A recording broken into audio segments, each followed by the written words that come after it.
नमस्कार, स्वागत है आपका। आप देख रहे हैं स्टार्टअप मंत्र। मैं हूं आपके साथ प्रशांत पांडे। एक ऐसा शो जो लेकर जाता है आपको भारत के स्टार्टअप इकोसिस्टम की दुनिया में।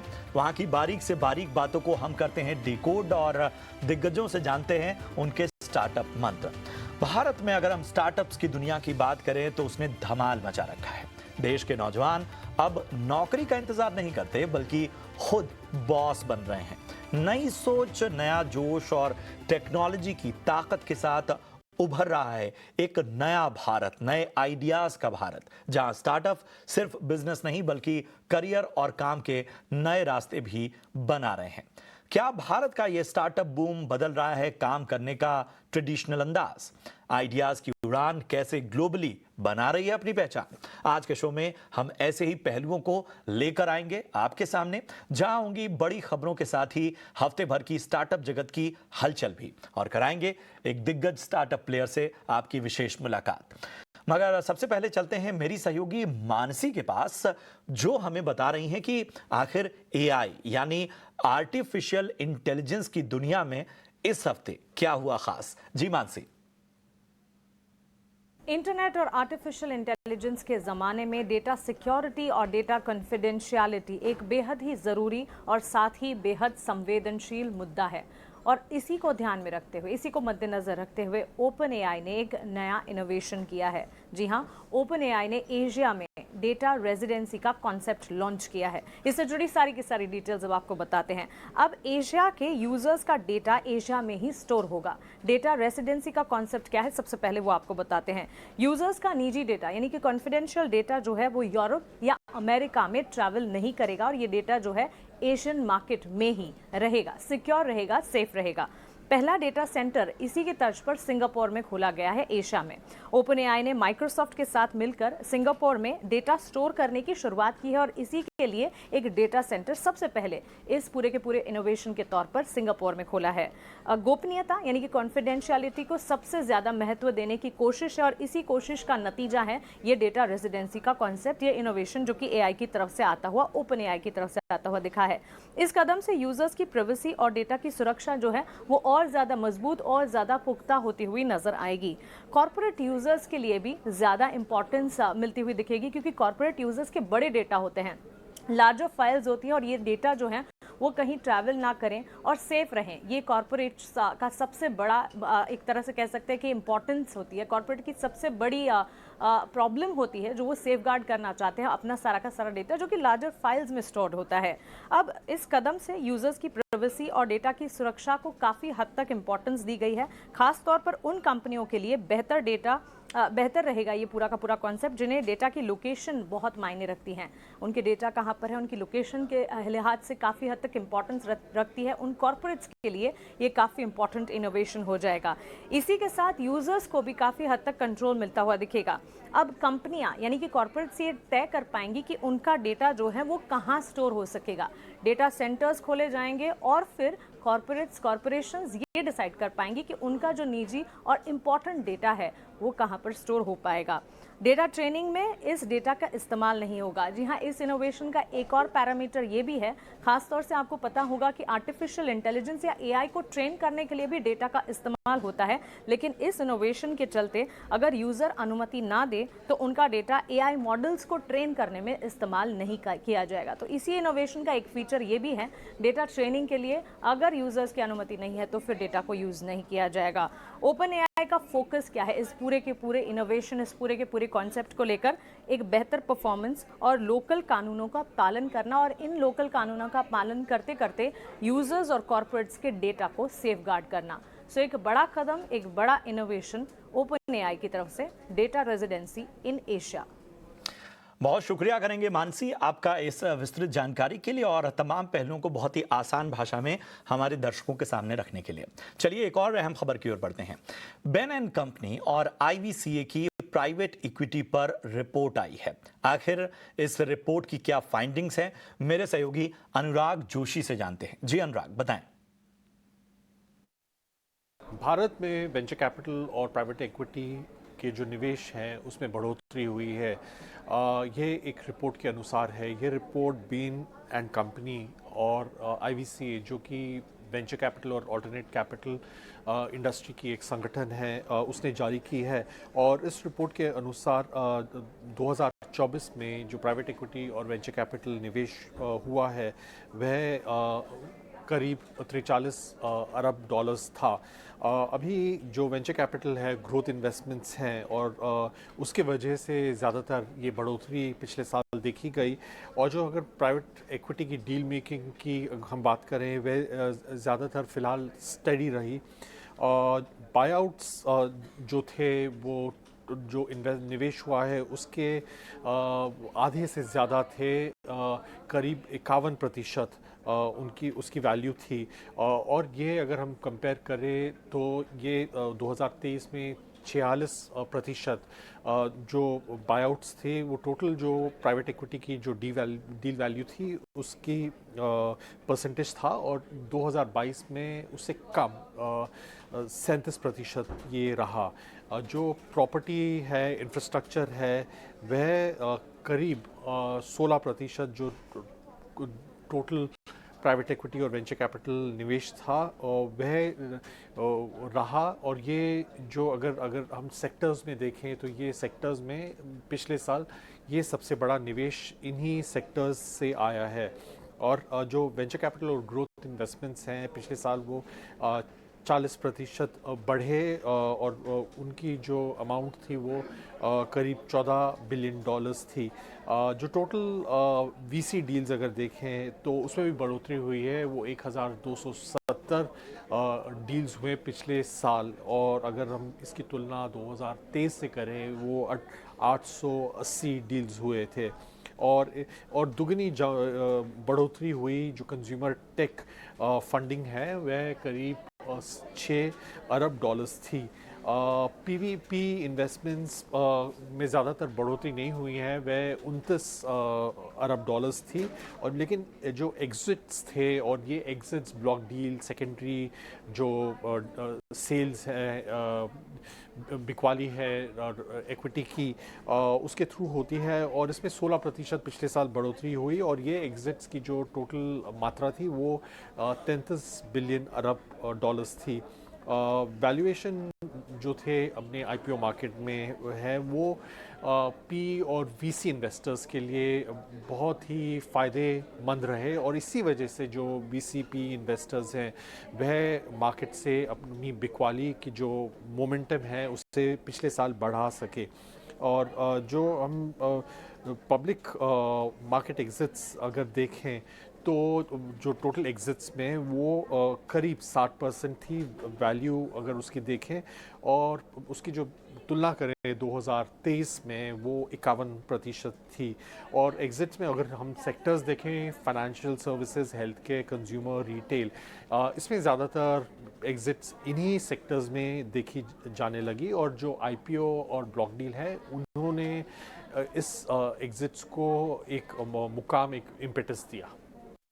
शुक्रिया करेंगे अनुराग आपका इस अहम जानकारी के लिए। बढ़ते हैं आगे। इन्फो एज और तमाम और कंपनियों से रिलेटेड बहुत सारी खबरें हैं और स्टार्टअप जगत में और क्या हलचल रही, चलिए आपको टॉप न्यूज में बताते हैं। इन्फो एज जो Naukri.com की पेरेंट कंपनी है उसे साल 2007 से अब तक अपने स्टार्टअप इन्वेस्टमेंट पर 36% का रिटर्न मिला है, जिससे करंट वैल्यू अब बढ़कर 36,855 करोड़ रुपए हो चुकी है। इन्फो एज ने जोमेटो और पॉलिसी बाजार जैसी कंपनियों में 1,075 करोड़ रुपए का शुरुआती निवेश किया था, जो अब बढ़कर 31,500 करोड़ रुपए की वैल्यू तक पहुंच चुका है। Amazon की Zoox अमेरिका में अपने रोबो टैक्सी प्रोडक्शन को बढ़ाने की योजना बना रही है। कंपनी कैलिफोर्निया के बे एरिया में एक नया स्मार्ट फैसिलिटी सेंटर खोलने की योजना बना रही है, जिससे बड़ी संख्या में रोबो टैक्सी बन सकेगी। Zoox ने लगभग 2 दर्जन कस्टम टेस्टिंग व्हीकल्स हैं उनको 6 शहरों में तैनात किए हैं। कंपनी इस साल के अंत में लास वेगास और में पब्लिक ट्रांसपोर्ट सर्विस शुरू करने की योजना बना रही है। उबर ने तुर्की की प्रमुख फूड और ग्रोसरी डिलीवरी प्लेटफॉर्म ट्रेंडोएल में 85% हिस्सेदारी खरीदने का ऐलान किया है। यह सौदा $700 मिलियन में हुआ है। 2024 में ट्रेंडोएल ने 200 मिलियन से अधिक ऑर्डर्स डिलीवर किए, जिनकी कुल बुकिंग लगभग $2 बिलियन रही। ओपनएआई ने ऐलान किया है कि वो एआई कोडिंग टूल विंडसर्फ को लगभग $3 अरब में खरीदेगा। ये अब तक का ओपनएआई का सबसे बड़ा अधिग्रहण होगा। विंडसर्फ, जिसे एक्सा फंक्शन आईएनसी कहा जाता है, उसने हाल ही में जनरल कैटलिस्ट और क्लाइनर पर्किंस जैसे निवेशकों के साथ $3 अरब के वैल्यूएशन पर फंडिंग जुटाने की बातचीत की थी। US based identity security startup Veza ने न्यू एंटरप्राइज एसोसिएट्स की लीडरशिप में फंडिंग राउंड में $108 मिलियन जुटाए हैं। इस राउंड में गूगल वेंचर्स, जेपी मॉर्गन और ब्लैकस्टोन जैसे दिग्गज निवेशकों ने हिस्सा लिया। वेजा इस फंड का इस्तेमाल अपने ग्लोबल गो टू मार्केट विस्तार और प्रोडक्ट इनोवेशन के लिए करेगी। एवरा कैप्स ने ब्लू स्मार्ट से 500 इलेक्ट्रिक व्हीकल्स के अधिग्रहण की घोषणा की है। कंपनी ने पहले ही 220 ईवीज हासिल कर लिए हैं और बाकी 280 ईवीज का अधिग्रहण आने वाले दिनों में किया जाएगा। यह डील भारत में इलेक्ट्रिक व्हीकल मोबिलिटी को बढ़ावा देने की दिशा में एक महत्वपूर्ण कदम माना जा रहा है। कुणाल वैल ने हाल ही में दिल्ली में आयोजित टाई ई दिल्ली एनसीआर आई डे समिट में एक नया कॉन्सेप्ट दिया। उनका कहना है कि केवल $1 अरब की वैल्यूएशन वाली यूनिकॉर्न्स की बजाय भारत को ऐसे स्टार्टअप्स की जरूरत है जो वास्तविक मूल्य और लाभ जनरेट करें और पूरी तरह से इंडिकॉर्न्स बने। टाइटन कैपिटल की इंडिकॉर्न 2025 की सूची में 202 भारतीय स्टार्टअप्स को स्थान मिला है। स्विगी ने अपनी 10 मिनट में फूड डिलीवरी सेवा बोल्ट का विस्तार करते हुए 500 से अधिक शहरों और कस्बों में इसको मौजूद करा दिया है। यह विस्तार ऐसे वक्त में हुआ है जब जोमेटो ने अपनी 10 मिनट डिलीवरी सेवा बंद कर दी है। सोशल मीडिया कंपनी मेटा ने भारत और ब्राजील में 23,000 से अधिक फेसबुक पेज और अकाउंट्स को हटा दिया है जो स्कैम गतिविधियों में शामिल थे। इन फर्जी अकाउंट्स में डीप फेक तकनीक का इस्तेमाल करके लोकप्रियता और फिनेंस क्रिएटर्स और क्रिकेटर्स की झूठी छवियों के माध्यम से निवेश और सट्टेबाजी ऐप्स का प्रचार किया गया। मेटा ने बताया कि ऐसे स्कैमर्स की पहचान और उन्हें ब्लॉक करने के लिए लगातार कोशिशें जारी हैं। भारत सरकार के इंडिया एआई मिशन के तहत इलेक्ट्रॉनिक्स और सूचना प्रौद्योगिकी मंत्रालय मिटी ने ग्राफिक्स प्रोसेसिंग यूनिट यानी जीपीयू की खरीद के लिए दूसरे फेज के लिए 7 कंपनियों को शॉर्टलिस्ट किया है। इन कंपनियों में Amazon वेब सर्विस, ओरेकल और गूगल क्लाउड के साझेदार शामिल हैं। सरकार का लक्ष्य इन कंपनियों के जरिए 15,000 जीपीयू की आपूर्ति का लक्ष्य है, जिससे देश में एआई क्षेत्र में बुनियादी ढांचे को मजबूत किया जाए।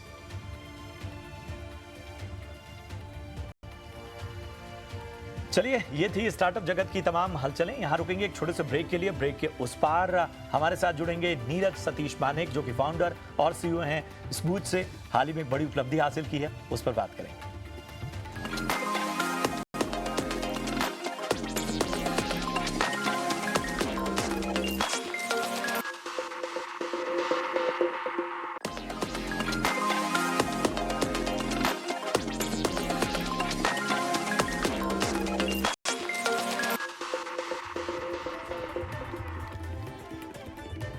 स्वागत है आपका ब्रेक के बाद और आप देख रहे हैं स्टार्टअप मंत्र। चलिए अब बिना किसी देरी के शामिल करते हैं नीरज सतीश मानेक को, जो कि फाउंडर और सीईओ हैं स्मूथ से। नीरज जी, अच्छा लग रहा है एक बार फिर से आपसे जुड़ते हुए। पिछली दफा जब बात हो रही थी तब एक आगाज हुआ था, अब तो एक बड़ा पड़ाव हासिल कर लिया है और बड़े एक्साइटिंग टाइम में आपसे बात हो रही है। हमें बताइए, लेटेस्ट अचीवमेंट जो है वो नजर आई है, वो भी ग्लोबल प्लेटफॉर्म पे। मैं ज्यादा बात नहीं करूंगा, आपसे ही जानकारी चाहूंगा। जी जरूर, शुक्रिया शुक्रिया प्रशांत जी, हमें बुलाने के लिए एंड हमसे बात करने के लिए। ये बहुत बहुत इम्पोर्टेंट पड़ाव है हमारे लिए, बिकॉज कंबूचा मार्केट जो हम लोग ने पिछली बार बात की थी is an upcoming category, not just globally but in India. And हमें ये बता के बहुत खुशी हो रही है कि देयर आर मेनी प्लेयर्स, बहुत सारे प्लेयर्स है इंडिया में and across the globe who is trying to build on this category, जो ये कैटेगरी को बिल्ड कर रहे हैं। एंड जैसे मैं लास्ट टाइम भी आपसे पूछा था कि आप एक बेवरेज बताइए जो हम शेल्फ पे से ले सकते हैं, जो हम अपने बच्चों से लेके बूढ़ों तक पिला सकते हैं, which is completely natural and zero artificial flavors, colors, essence, additives or preservatives, and not loaded with sugar.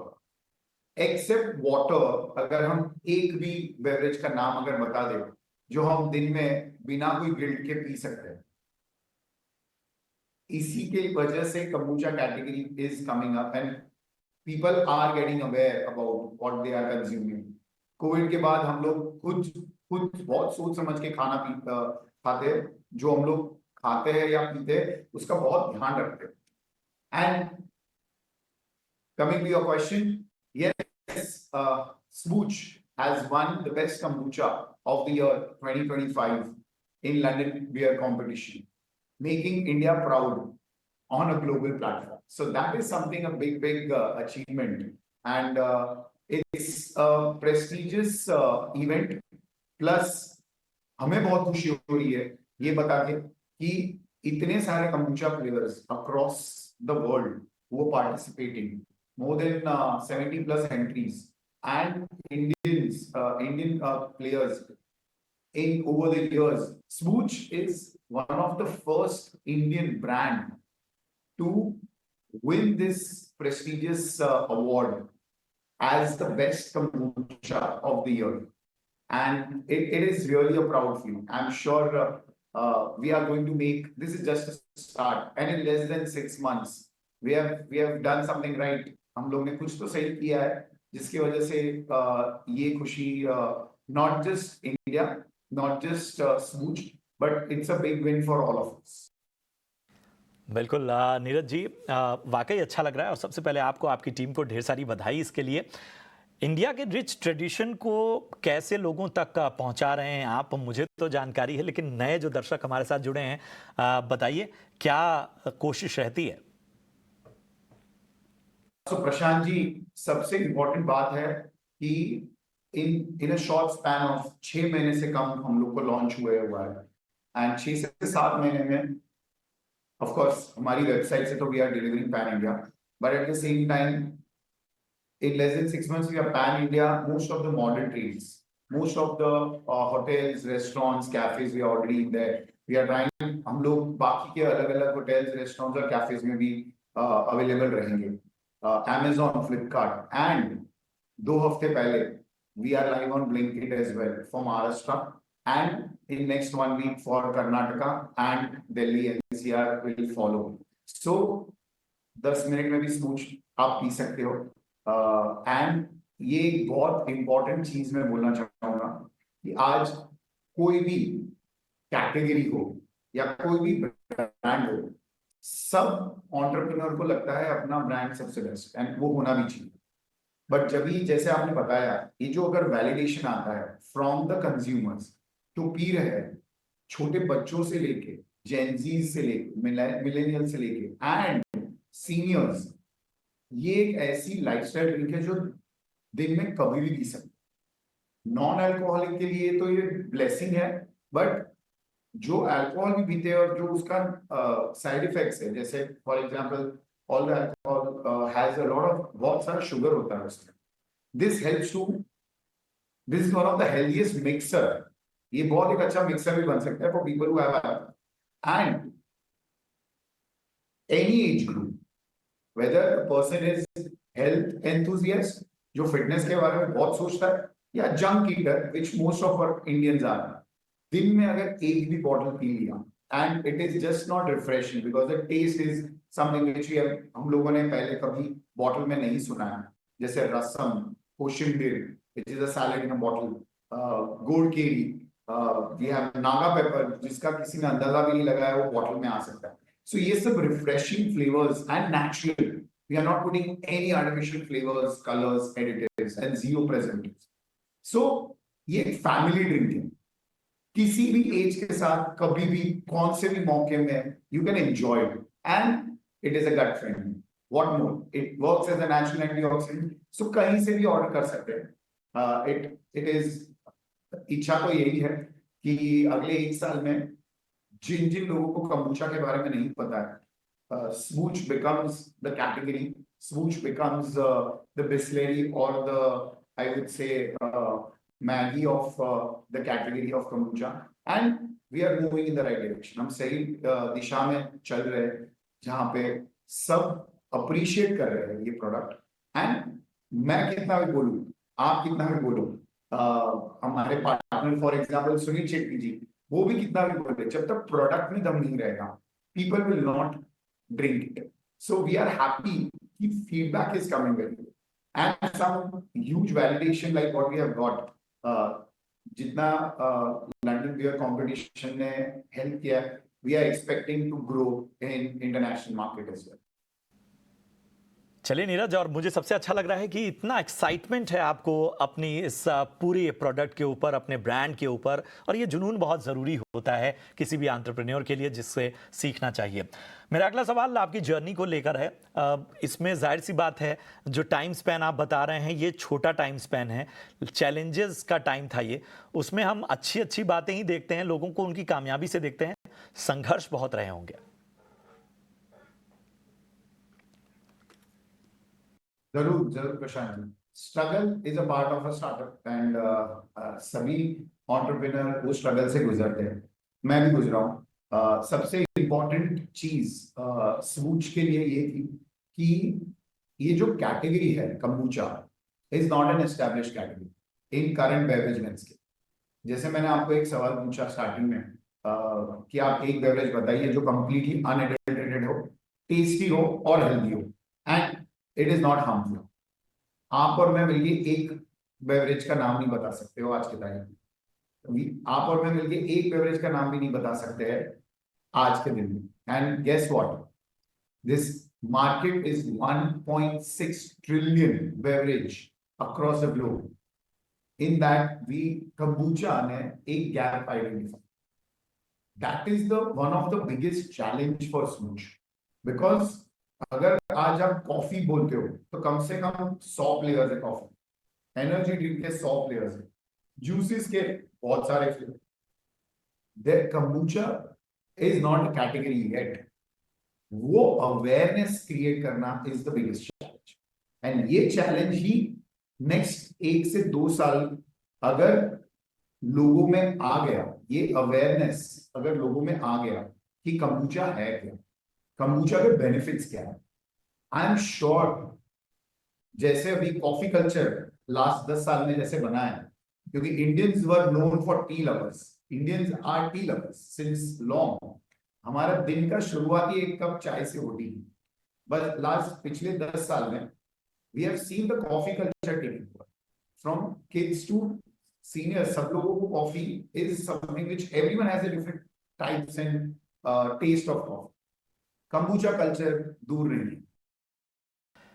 चलिए, अब बिना नंबर्स के बात नहीं होगी, बिजनेस चैनल है तो फंडिंग और इन्वेस्टर जर्नी के बारे में बताइए, आगे क्या योजनाएं हैं?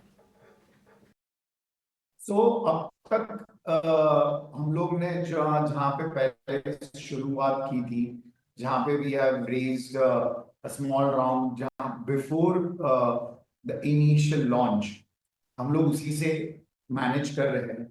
And the biggest advantage is कि वो बैलेंस करना for a entrepreneur, specially in a startup journey, is the biggest second biggest challenge. One, to create a good product, make sure that it is सबको पता चले, and second वो balance लाना जहां पे एक साइड बजट का कॉन्स्टेंट होता है और एक साइड बेस्ट क्वालिटी और बेस्ट आउटपुट देना होता है। वो बैलेंस करना he was the biggest achievement for us, कि हम लोग ने 6 से 7 महीने में जिन जिन जगह पे हम लोग ने पोजीशन किया, जहां पे भी अपने प्रोडक्ट्स अवेलेबल है, एंड जो मैनेज करके इतने कम समय में, marketing is the biggest expense for any product, which we all know. It's like an ocean. जितना डालो पैसा उतना कम है. So वो balance create करके the kind of journey which we have achieved 6 months, we are happy and I'm positive. बहुत सारे players, बहुत सारे known names from the industry, from the business are planning to join the force of Swooch. चलिए, मेरा आखिरी सवाल, अपने अनुभव से यंग एंटरप्रेन्योर जो अपना स्टार्टअप शुरू करना चाहते हैं उनको क्या सलाह देंगे? प्रशांत जी, जैसे हर स्टार्टअप की एक जर्नी होती है। द मोस्ट इम्पोर्टेंट थिंग वो सी, मैंने भी वही जर्नी की। सब लोग चाहते हैं कि एक सक्सेसफुल स्टार्टअप बनाए, बट 97 ऑफ द 100 स्टार्टअप्स नहीं अचीव कर पाते वो सक्सेस। वो success usually is not a trend. Startup आजकल ट्रेंड हो गया।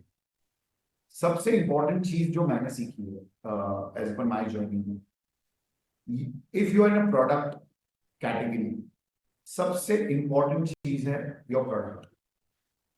इफ यू हैव क्रिएटेड, अगर आपने अपना प्रोडक्ट ऐसा बनाया है जहां पे वो ही बात कर रहे, मेरे बोलने की जरूरत कम है, एक बार आपने स्मूच पी लिया ना, तो मुझे यकीन है मेरे को उससे ज्यादा बोलने की जरूरत नहीं पड़ेगी, बिकॉज वो अपने आप ही अपनी चीज बता देगा। Taste, health, flavour, not loaded with sugar, plus all the health benefits from cholesterol to the gap.